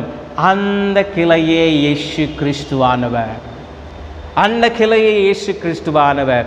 இதை தான் இயேசுவானவர் ஓமையாய் சொல்லுகிற பொழுது விதையை பற்றி சொல்லுகிறார். விதைக்கப்பட்ட விதை எப்படியாய் வளருகிறது? மார்க்கின் சுவிசேஷம் 4ஆம் அதிகாரம் 26 துவங்கி 27:8 உள்ள வசனங்களை பார்க்கிற பொழுது அங்க ஓமை சொல்லுகிறார், ஒருவன் விதையை விதைக்கின்றான், அவன் விதைத்த பின்பு உறங்கி எழுந்துகிறான், இரவு சென்று பகல் வருகிறது, அவன் பார்க்கிற பொழுது விதைக்கப்பட்ட விதையோ அது முளைத்து சிறிய ஒரு முளையாய் முளைத்து பின்பு அதுவோ வளர்ந்து செடியாய் மாறி அவைகள் கதிர்விட்டு அதுகளிலே தானியங்கள் வருகிறது. தானியங்கள் வருகிறது. இதை எதை பற்றி சொல்லுகிறார்? இப்படிதான் கடவுளுடைய ராஜ்யமும் பரவும். No one can understand the kingdom of God, how it grows, how it raises. கடவுளுடைய ராஜ்யம் எப்படியாய் எழும்புகிறது, கடவுளுடைய ராஜ்யம் எப்படியாய் வளருகிறது என்று சொல்லி ஒருவரும் புரிந்து கொள்ள முடியாது. விதையை விதைத்தவனுக்கே தெரியாது அந்த விதை எப்படி முளைத்து அது செடியாக வந்து கதிர்விற்று அவைகளில் கனி வருகிறது என்று விதைத்த அந்த ஃபார்மருக்கே தெரியாது, அந்த விவசாயிக்கே தெரியாது. அவன் அந்த விதையை அறிந்து கொள்ள முடியவில்லை, அந்த விதையினுடைய வளர்ச்சி குறித்து அவன் அறிந்து கொள்ள முடியவில்லை. காரணம், அதை வளரச் செய்கிறவரோ கடவுளாயிருக்கிறார். It is God who makes each and every seed to sprout and to grow and to give a fruit. கடவுளுடைய ராஜ்யம் இப்படிப்பட்டதுதான். அதை தான் அங்கே ஒரு சிறிய ஓமையாய் ஆண்டவராக இயேசு கிறிஸ்து சொல்லுகிறார். 1 கொரிந்தியர் 3:5-6 வசனங்களை நாம் பார்க்கிற பொழுது அங்கே சொல்லப்படுகிறார், அப்போலோ யார், பவுல் யார்? பவுல் விதைத்தான், அப்போலோ நீர் பாய்ச்சினார், அதை விளையச் செய்தவரோ கர்த்தர். கடவுளுடைய ராஜ்யத்திற்குள்ளாக இத்தனை மக்கள் வந்துவிட்டார்கள் என்று சொல்லி இந்த ஐயர் போய் பார்க்க முடியாது. நான் யாருக்கு உபதேசித்து இவர்களெல்லாம் கடவுளுடைய ராஜ்யத்துக்கு வந்தாங்க, இங்க ஒன்றும் கிடையாது. அதை விளையச் செய்துகிறவர் கடவுள், அதை விளையச் செய்கிறவர் கடவுளாயிருக்கிறார். அன்பானவர்களே, அநேகர் சொல்லிக் கொள்ளுவார்கள், என்னால் தான் அவன் கிறிஸ்தவனானான், நான் தான் அவனை கிறிஸ்தவனுக்குள்ளே கொண்டு வந்தேன், நான் தான் ஆலயத்துக்குள்ளே கொண்டு வந்தேன், நான் தான் கடவுளை பற்றி அவங்களுக்கு சொன்னேன், என்னால் தான் அவன் கிறிஸ்தவனாக மாறினான். ஒன்றும் கிடையாது, ஒன்றும் கிடையாது. அங்கே ஆண்டவர் ஒரு ஸ்பீக்கராக யூஸ் பண்ணியிருக்கிறார், அவ்வளோதான், வேற ஒன்றும் கிடையாது. அவனை கிறிஸ்துவுக்குள்ளாய் ரட்சித்தவர், அவன் ரட்சிக்கப்படுவதற்கு காரணர் ஆண்டவராக இயேசு கிறிஸ்து. ஒரு மனிதன் கடவுளுடைய ராஜ்யத்திற்குள்ளாய் வந்திருக்கிறார் என்று சொன்னால் அது கிறிஸ்துவின் பெரிதான ஒரு அர்ப்பணிப்பு, தியாகம். விளையச் செய்கிறவர் கடவுள், விளையச் செய்கிறவர் கடவுள். அதில் மனிதனுக்கு ஒரு பங்கும் கிடையாது. அங்கே அதை தான் சொல்லப்படுகிறது. 26 துவங்கி 28 வசனங்கள் சொல்லப்படுகிற காரியங்கள் அதுதான். என்ன? கடவுளின் ராஜ்யம் எப்படியாயது தோன்றும் என்று ஒருவருக்கும் தெரியாது, எப்படியாயது வளரும் என்றும் ஒருவருக்கும் தெரியாது. காரணம், முழுக்க முழுக்க முழுக்க அது கடவுளின் செயல், அது கடவுளின் செயல். 30ஆம் வசனம் துவங்கி 34ஆம் வசனம் முடிய பார்க்கிற பொழுது மீண்டுமாக சொல்லுகிறார், பரலோக ராஜ்யத்தை குறித்து நான் எதற்கு ஒப்பிடுவேன் என்று சொல்லி அங்கே சொல்லக்கூடிய ஒரு ஓமை கடுகு விதையின் ஓமையை குறித்து சொல்லுகிறார். கடுகு விதையின் ஓமை குறித்து சொல்லுகிறவர் சொல்லுகிறார், எல்லா விதைகளிலும் சிறிய விதையாகிய கடுகு விதை, அதை விதைத்த பின்பு அந்த கடுகு விதையானது முளைத்து வந்து ஒரு பெரிய மரமாக ஆகுகிறது.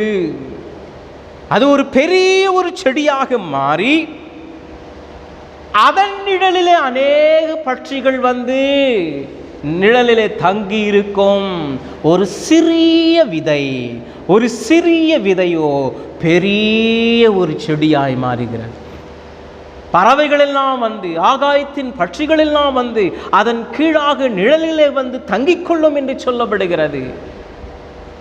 கடவுளுடைய ராஜ்யம் இன்றைக்கு பார்ப்பதற்கு ஒரு சிறிய ராஜ்யமாய் இருக்கும். என்னது பார்ப்பாங்க, எங்கெங்கே யார் யார் எவ்வளோ, இந்தியாவில் எவ்வளோ கிறிஸ்டியானிட்டி இருக்குது, எங்கே எவ்வளோ இருக்குது, எந்த ரிலிஜன் எவ்வளோ இருக்கிறாங்க, நாங்கள் தான் மெஜாரிட்டி சொல்லலாம். அது திடீரென்று தோன்றும், எல்லா ராஜ்யங்களும் வீற்றப்படும். ஆண்டவர் சொல்லுகிறார், எசேக்கியேலுக்கு சொல்லுகிறார், இப்படியாய் சொல்லு, தாழ்த்தப்பட்ட அத்தனையும் உயர்த்தப்படும், உயர்த்தப்பட்டிருக்கின்றவைகள் எல்லாம் தரமட்டமாக்கப்படும். நம் ஆண்டவராக இயேசு கிறிஸ்துவின் ராஜ்யம் வருகிற பொழுதோ தாழ்த்தப்பட்டிருக்கின்ற அனைவரும் உயர்த்தப்படுவார்கள். இன்றைக்கு நீங்களும் நானும் ஐயோ கிறிஸ்தவர்கள் குறைவுதானே, நாம் கிறிஸ்தவம் என்று சொல்லிக்கொள்ள வேண்டாம், காரணம் நமக்கு உபத்திரமும் உண்டு. நீ ஆண்டவரின் ராஜ்யத்தின் பிள்ளையாய் இருந்தால் பயப்பட மாட்டாய், நீயோ தைரியத்தோடு சாட்சி சொல்லுவாய், சாட்சியாய் நீ நிற்பாய். எங்கிருந்தாலும் கடவுளின் ராஜ்யமானது எப்படி பிறகும், எப்படி அது அதிகரிக்கப்படும்? நீ நானும் கிறிஸ்துவை மறுதலித்தால் அது இன்னமும் தாமதமாகும். கிறிஸ்துவை அறிக்கை செய், சீக்கிரமாக கடவுளின் ராஜ்யம் வரும்.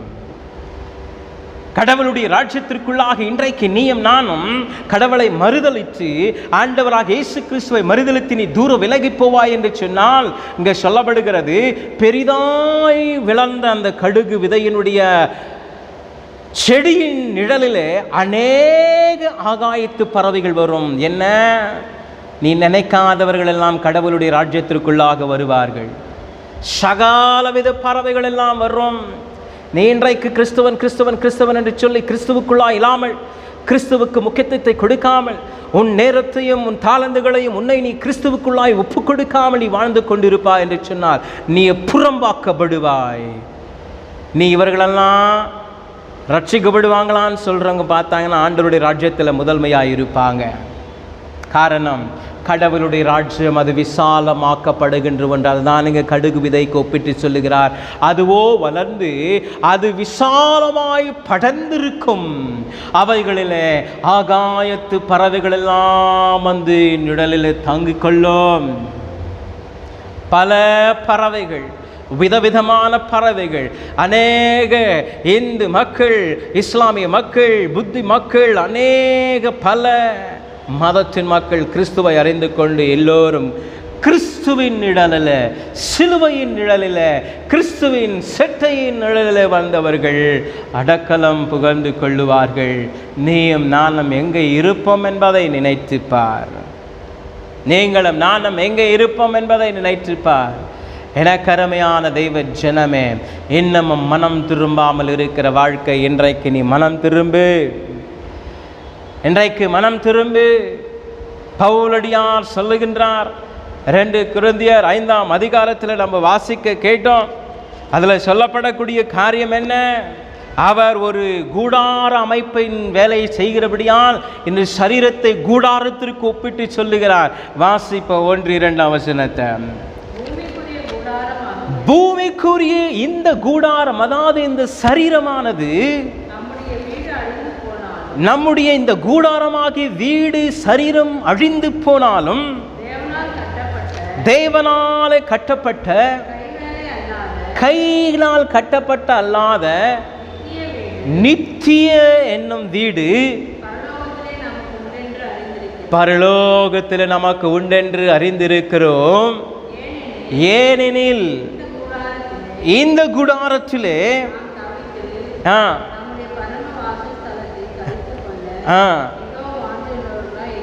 நாம் இந்த கூடாரத்திற்குள்ளே, நாம் இந்த உலகத்தின் கூடாரத்திலே வாழ்ந்திருப்பதற்கு வாஞ்சையாய் இருக்கிறோமா, அல்லது பரலோக ராஜ்யத்தின் கூடாரத்திற்குள்ளே பிரவேசிக்க நாம் வாஞ்சையாய் இருக்கிறோமா? எப்படிப்பட்ட இடத்துல நாம் வாஞ்சையாய் இருக்கிறோம் என்பதை சற்றே சிந்தித்து பாருங்கள். எப்படிப்பட்ட ஒரு வாழ்வினை நாம் வாழுவதற்கு ஆயத்தம் உள்ளவர்களாய் இருக்கிறோம் என்பதை நாம் சற்று சிந்தித்து பாருவோம். வாசிப்போம். 8ஆம் வசனத்தை வாசிக்கலாம். 5ஆம் அதிகாரம் 8ஆம் வசனத்தை வாசிப்போம். 7-8.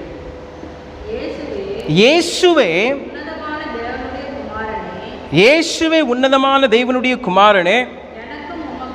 நோ 2 கொரிந்தியர் 5ஆம் அதிகாரம் 7ஆம் 8ஆம் வசனத்தை வாசிங்க.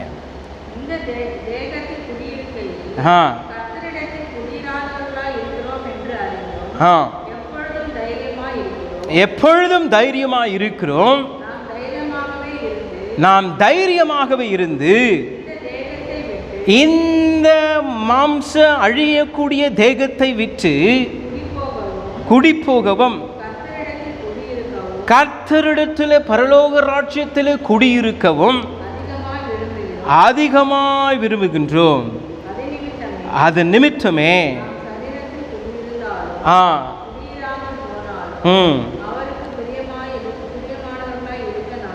அவருக்கு பிரியமாயிருக்க நாம் நாடுகிறோம். 10ஆம் வசனத்தை வாசிப்போம்.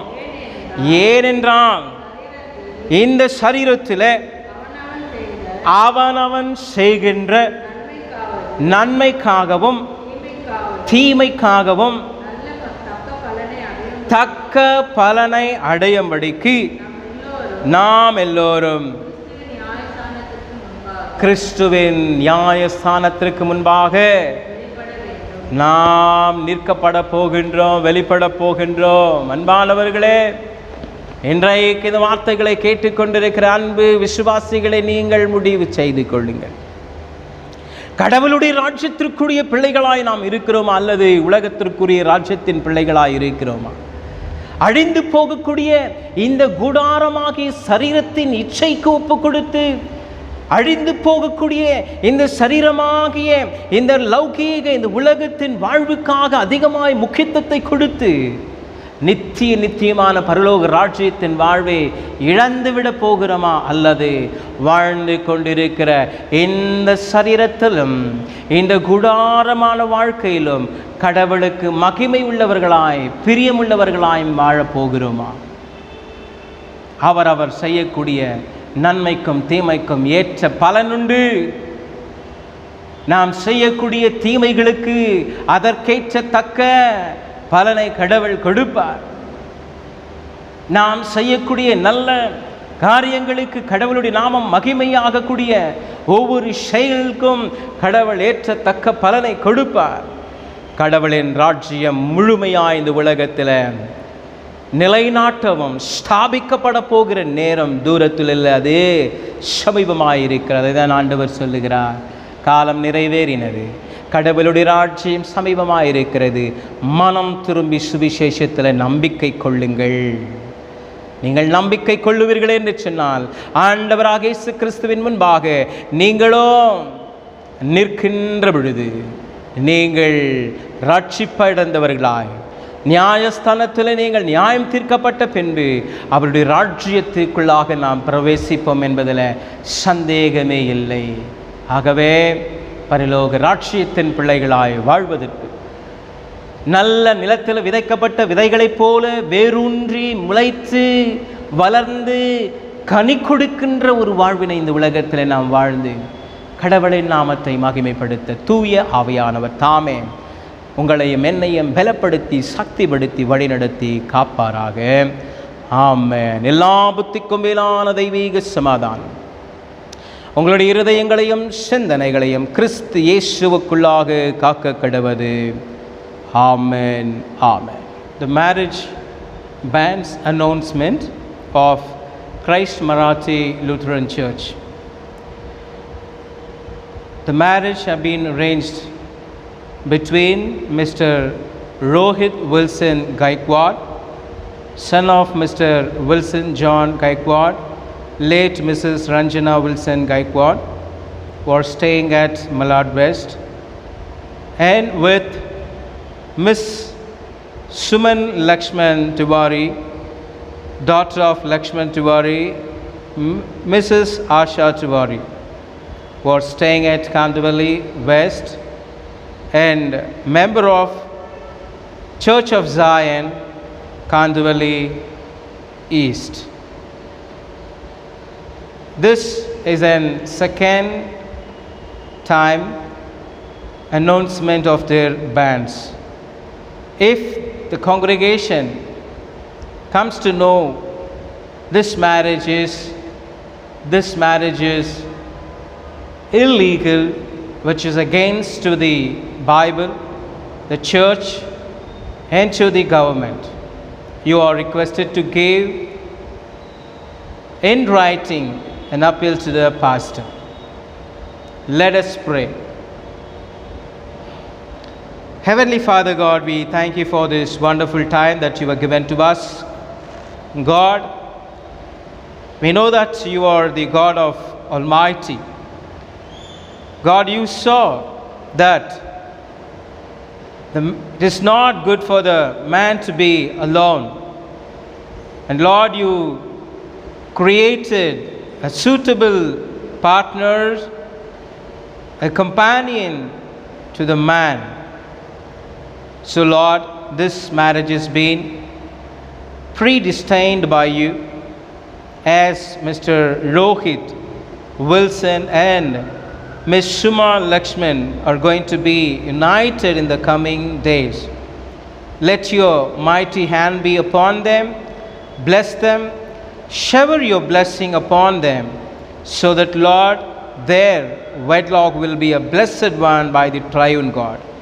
We place both the parents and the siblings of them. Bless them as they are taking steps and making the arrangements.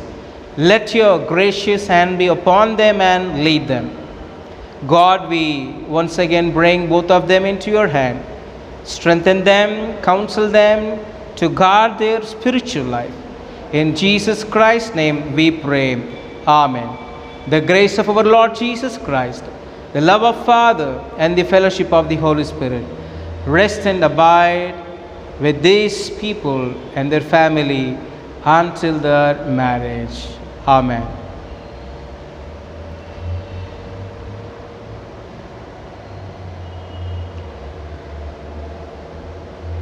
கடவுளே சுத்த இருதயத்தை என்னிலே சேருஷ்டியோ,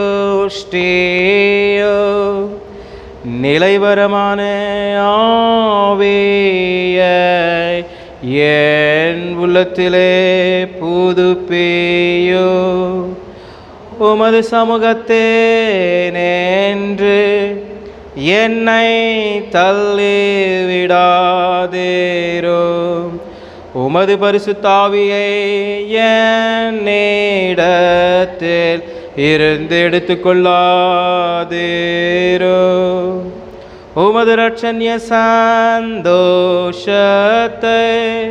திரும்பவும் எனக்கு தாரும், உற்சாகமான ஆவியை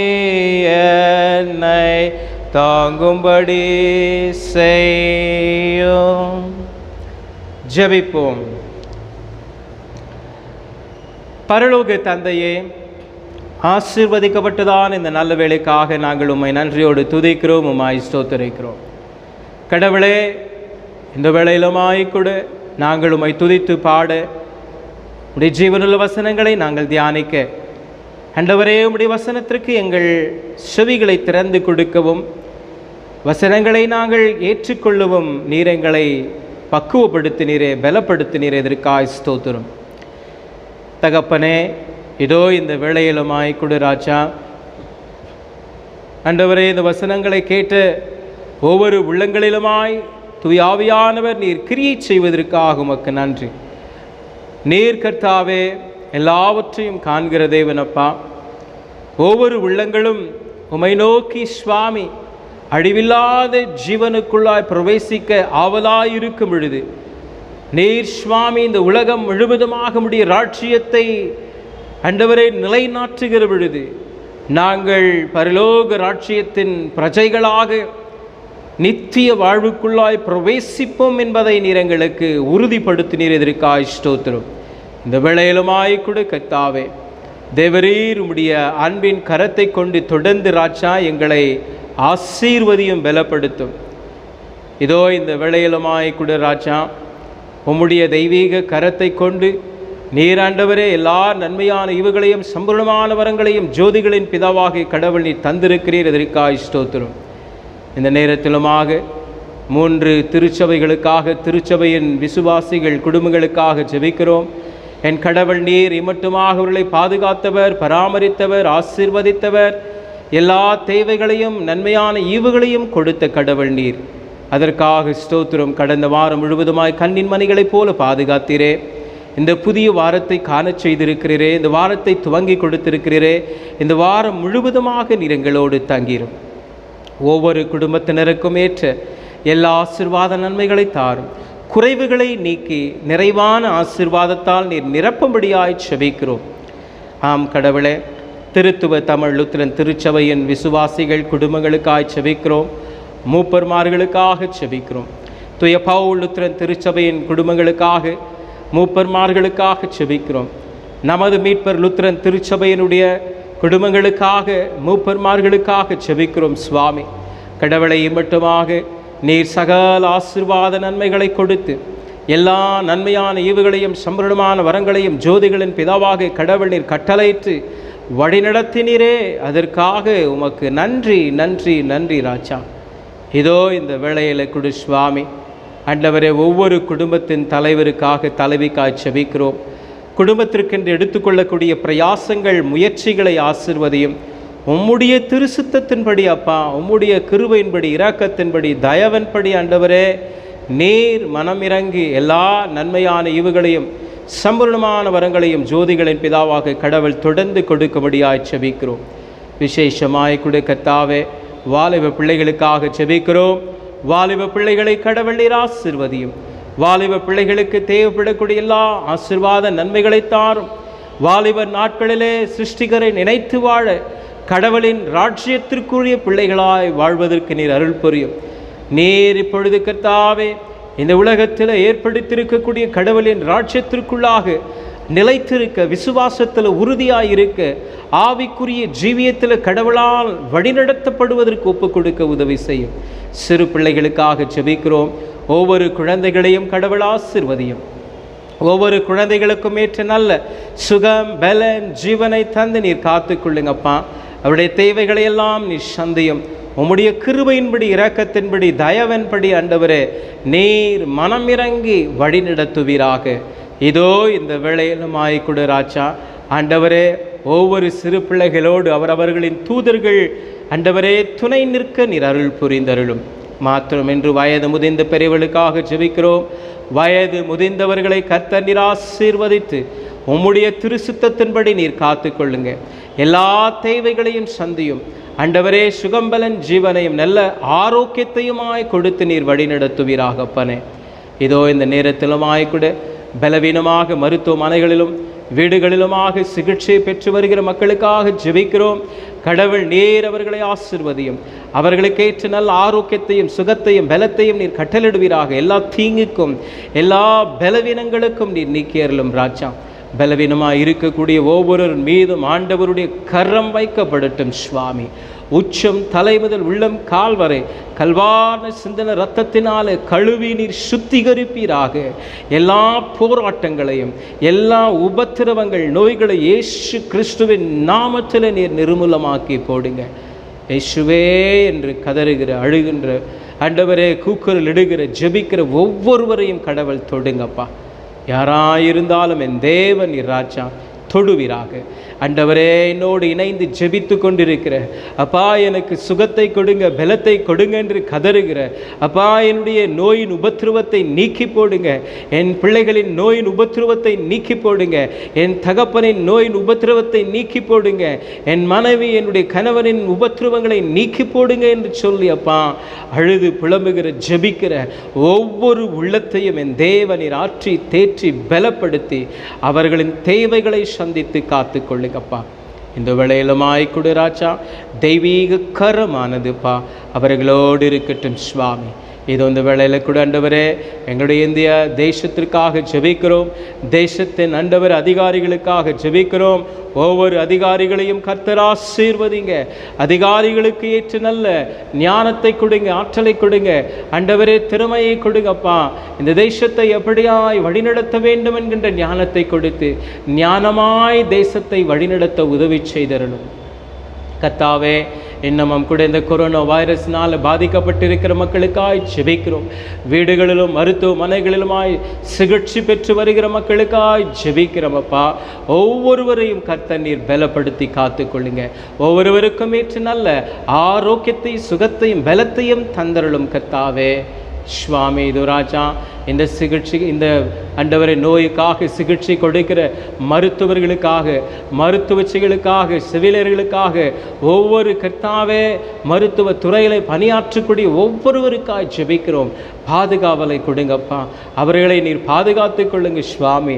எங்களுடைய திருச்சபையிலும் கூட ஆண்டவரை மருத்துவ துறையில் பணியாற்றுகிற ஒவ்வொருவருக்காக ஜெபிக்கிறோம். ஒவ்வொருவரையும் கர்த்தர் பலப்படுத்தி காத்து கொள்ளுங்க.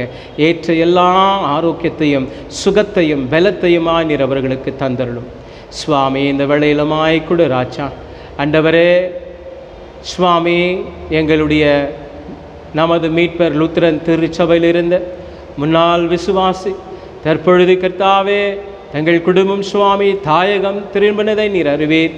ஆண்டவரே அருமையான அன்பு சகோதரர் திரு லாசரஸ் ஐயா அவர்களை நீர் ஆண்டவரே அழைத்து கொண்டீரப்பா. ஆண்டவரே அவருடைய இழப்பு அவருடைய மனைவிக்கு வேதனையை கொடுக்கக்கூடியதாய், அவருடைய பிள்ளைகள் மருமக்க பிள்ளைகள் பேரு பிள்ளைகளுக்கப்பா வேதனையை கொடுக்கக்கூடியதாய் இருக்கும். கணவனை இழந்து வாடுகிற அருமையான சகோதரியை பலப்படுத்துங்கப்பா.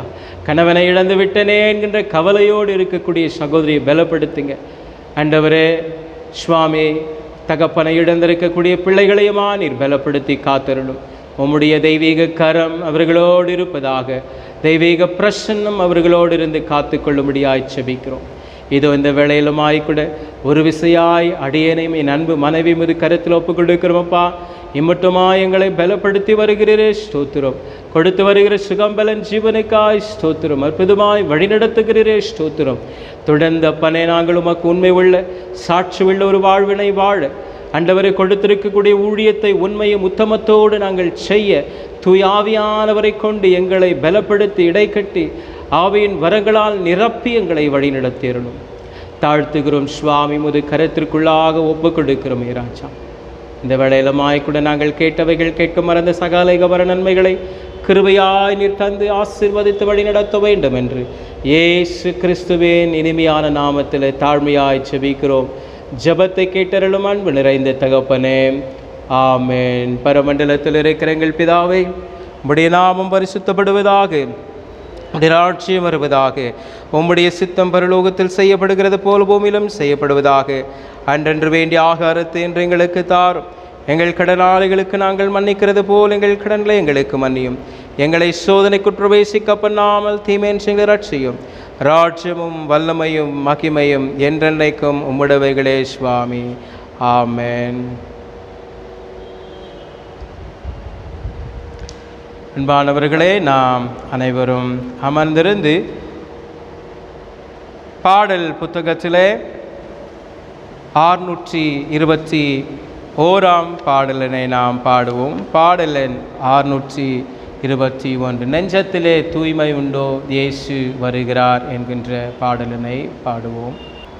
நெஞ்சத்திலே தூய்மையுண்டோ இயேசு வருகின்றார். நோருங்குண்ட நெஞ்சத்தையே இயேசு அழைக்கிறார். நெஞ்சத்திலே தூய்மையுண்டோ இயேசு வருகின்றார். நோருங்குண்ட நெஞ்சத்தையே இயேசு அழைக்கிறார்.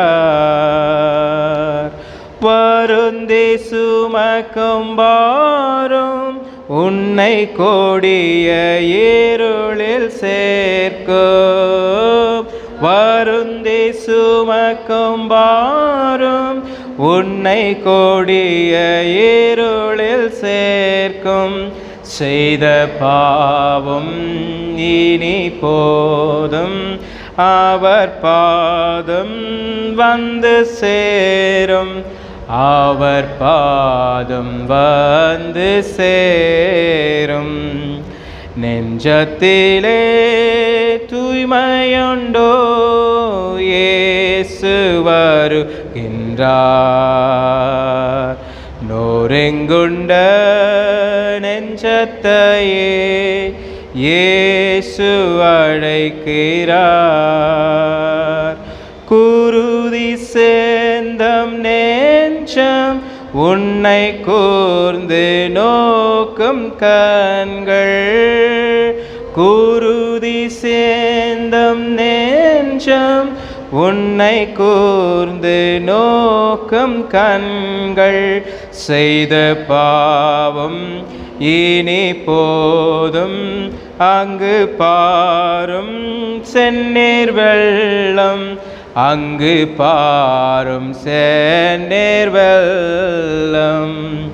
நெஞ்சத்திலே தூய்மையுண்டோ, இயேசு வருகின்றார். நொறுங்குண்ட நெஞ்சத்தையே இயேசு அழைக்கிறார். ஜெபிப்போம்.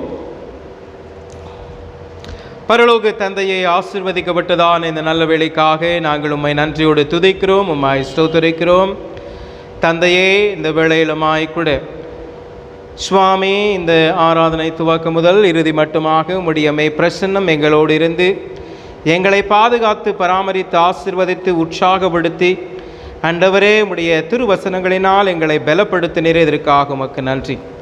இவ்வேளையிலுமாக நாங்கள் கர்த்தாவே ஆண்டவரே கேட்ட வசனங்களை ஒரு காதல் கேட்டு மறு காதலை விட்டுவிடாதபடி அதை எங்களுடைய இருதய பலகளை நாங்கள் ஆண்டவரை பதித்து கொள்ளவும், அதற்கு இணங்க நடந்து கடவுளின் ராட்சியத்தின் பிள்ளைகளாய் வாழ்வதற்கு அருள் புரிந்தருளும். இதோ இந்த நேரத்திலும் ஆய்கூட இந்த வாரத்தில் பிறந்த நாளை காணுகின்ற அருமையான மக்களுக்காக ஜெபிக்கிறோம். திரு கனி ஜான் அவர்களுக்கு, திருமதி கனி ஜான் அவர்களுக்காக ஜெபிக்கிறோம். ஆண்டவரே சுவாமி, அப்படியாய்கூட திரு ஜீவரத்னம், திருமதி ஜீவரத்னம் ஞானதுரை அவர்களுக்காக ஜெபிக்கிறோம். திரு விக்டர் பிரேம் லூயிஸ் அவர்களுக்காக ஜெபிக்கிறோம். திரு சுரேஷ்குமார் அவர்களுக்காக ஜெபிக்கிறோம். சுவாமி ஆண்டவரே, புதிய ஆண்டினை காணுகிற பொழுது புதிய ஆண்டின் ஆசீர்வாத நன்மைகளை நீர் அவர்களுக்கு கட்டளையிடுவீராக. ஆண்டவரே, கடந்த ஆண்டு முழுவதுமாய் காத்து வந்த கடவுள் புதிய ஆண்டுக்குள்ளாய் பிரவேசிக்கும் பொழுது அந்த ஆசீர்வாதங்களினால் நீர் நிரப்பி நீர் முடிசூட்டி அருளும். மாத்திரமின்றி கர்த்தாவே, திருமண நாளினை காணுகின்ற ஆண்டவரே திரு வீரமணி, திருமதி எஸ்தர் வீரமணியம் அவர்களுக்காக ஜெபிக்கிறோம். ஆண்டவரே, உம்முடைய கிருபை அவர்களோடு இருந்து காத்துக்கொள்ளட்டும். திரு ஜெயபால் தேவதாசன், திருமதி விக்டோரியா ஜெயபால் அவர்களுக்காக ஜெபிக்கிறோம். உம்முடைய கிருபை அவர்களோடு தங்கிருந்து காத்துக்கொள்வதாக. இருவரும் கர்த்தாவே அவர்கள் சுவாமி திருமண நாளிலே ராஜா கொடுத்த வாக்குறுதிகளை ஒரு விசையாய் புதுப்பித்து கொண்டு கிறிஸ்துவுக்குள்ளாக தங்களை அர்ப்பணித்து வாழக்கூடிய வாழ்வினை நீர் அருள் புரிந்தருளும். கடவுள் தாமே சுவாமி புதிய ஆண்டுக்குள்ளாய் பிரவேசிக்கும் பொழுது புதிய ஆசீர்வாத நன்மைகளை தந்தருளும். கணவனுக்கேற்ற மனைவியாய், மனைவிக்கேற்ற கணவனாய், கிறிஸ்துவுக்குள்ளான விசுவாசிகளாய் வாழ்ந்திட நீர் அருள் புரியும். இதோ இந்த வாரத்தை துவங்கி கொடுத்த கடவுள் இந்த வாரம் முழுவதுமாக நீர் எங்களோடு தங்கிரும். எல்லா ஆசீர்வாத நன்மைகளால் நிரப்பி எங்களுடைய போக்கையும் வருகையும் காத்து, நினைவினாலும் ஆண்டவரை வார்த்தையினாலும் செய்கையினாலும் நாங்கள் உமக்கு விரோதமாய் எந்த பாவ குற்றங்களையும் செய்யாதபடி தூயாவியானவரை கொண்டு இந்த வாரத்திலும் எங்களை வழிநடத்துவீராக. தாழ்த்துகிறோம், எங்களை அர்ப்பணிக்கிறோம். கேட்ட திருவசனங்களை தொடர்ந்து நாங்கள் தியானிக்க அருள் புரிந்தருளும். துதி கன மகிமையெல்லாம் ஒருவருக்கே ஏறெடுத்து இறை மகன் இயேசு கிறிஸ்துவின் ஏழு இணையற்ற நாமத்தில் தாழ்மையாய் ஜெபிக்கிறோம் பிதாவே, ஆமென். நாம் அனைவரும் எழுந்து நின்று ஆசீர்வாதத்தை பெற்றுக்கொள்வோம். கர்த்தரானவர் உன்னை ஆசீர்வதித்து உன்னை காப்பாராக. கர்த்தரானவர் தமது திருமுகத்தின் மேல் பிரகாசிக்க பண்ணி உன்மேல் கிருபையாயிருப்பாராக. கர்த்தரானவர் தமது திருமுகத்தை உன்மேல் பிரசன்னமாக செய்து உனக்கு சமாதானம் கட்டளையிடுவாராக.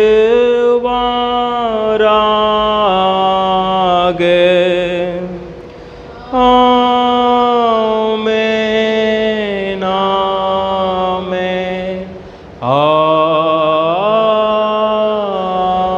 ஆமென். ஆத்துமமே என் முழு உள்ளமே கர்த்தரை ஸ்தோத்தரே. ஆத்துமமே என் முழு உள்ளமே கர்த்தரை ஸ்தோத்தரே. ஆண்டவர் செய்த நன்மைகட்காய் என்றென்றும் ஸ்தோத்தரே. ஆண்டவர் செய்த நன்மைகட்காய் என்றென்றும் ஸ்தோத்தரே. கர்த்தர் செய்த சகல உபகாரங்களுக்காய் பரிசுத்த நாமத்தை ஸ்தோத்தரே.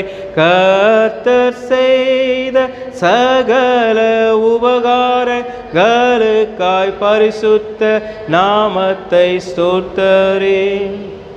ஆத்துமாமே என் முழு உள்ளமே கர்த்தரை ஸ்தோத்தரே. ஆத்துமாமே என் முழு உள்ளமே கர்த்தரை ஸ்தோத்தரே.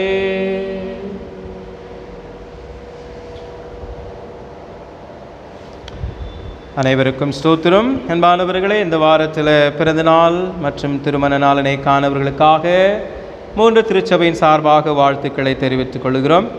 திருத்துவ தமிழ் லுத்திரன் திருச்சபையை சார்ந்த திருமதி கனி ஜான் அவர்கள் வருகின்ற 16ஆம் தேதியன்று பிறந்தநாளை காணுகிறார்கள். நமது மீட்பர் லுத்திரன் திருச்சபையை சேர்ந்த திரு சுரேஷ்குமார் அவர்கள் 16ஆம் தேதியன்று பிறந்தநாளை காணுகிறார்கள். தூய பவுல் லுத்திரன் திருச்சபையை சேர்ந்த திருமதி ஜீவரத்னம் ஞானதுரை அவர்கள் 14ஆம் தேதி பிறந்த நாளினை காணுகிறார்கள். 18ஆம் தேதி அன்று திரு விக்டர் பிரேம் லூயிஸ் அவர்கள் பிறந்த நாளினை காணுகின்றார். இவர்களுக்காக 3 திருச்சபையின் சார்பாக வாழ்த்துக்களை தெரிவித்துக் கொள்கிறோம். திருமண நாளினை காணுகிறவர்கள் திருத்துவ தமிழ் லுத்திரன் திருச்சபையை சேர்ந்த திரு வீரமணி திருமதி எஸ்தர் வீரமணி அவர்கள் வருகின்ற 15ஆம் தேதி அன்று திருமண நாளினை காணுகிறார்கள். நமது மீட்பர் லுத்திரன் திருச்சபையை சேர்ந்த திரு ஜெயபால் தேவதாஸ் மற்றும் திருமதி விக்டோரியா ஜெயபால் அவர்கள் வருகிற 19ஆம் தேதி அன்று திருமண நாளினை காணுகிறார்கள். இவர்களை 3 திருச்சபையின் சார்பாக வாழ்த்துகின்றேன். அன்பானவர்களே, தொடர்ந்து நாம் அரசாங்கத்தின் விதிமுறைகளுக்கு கட்டுப்பட்டு நாம் கீழ்ப்படிந்திருப்போம். மழையின் காலங்களில் அங்குமிங்கும் வாலிப பிள்ளைகள், குறிப்பாக சிறு பிள்ளைகள், நீங்கள் அலைந்து தெரியாதபடி பாதுகாப்போடு இருக்க உங்களை கேட்டுக்கொள்கிறேன். நன்றி.